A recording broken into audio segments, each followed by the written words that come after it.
Assalamualaikum warahmatullahi wabarakatuh. Kados pundi kabaripun anak-anakku kelas kawan. Mugi-mugi tansah pinaringan kasarasan. Saderengipun piulangan dipunwiwiti, monggo waos basmalah rumiyin. Bismillahirrahmanirrahim. Materi cerita rakyat silsilah Pandhawa lan Pusaka. Silsilah utawa keturunane Pandhawa.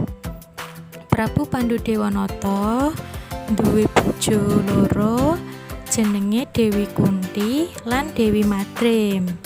Karo Dewi Kunti bebojo karo Pandhudewanata duwe anak Puntadewa, Werkudara lan Janaka.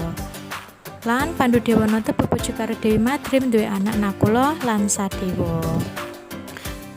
Puntadewa bebojo karo Drupadi duwe anak jenenge Pancawala. Werkudara bebojo karo Arimbi duwe anak jenenge Gatotkaca. Lan Janaka bebojo karo Sembadra duwe anak jenenge Abimanyu. Saiki senjata utawa pusakane paraga. 1. Puntadewa nduweni senjata Jamus Kalimasada.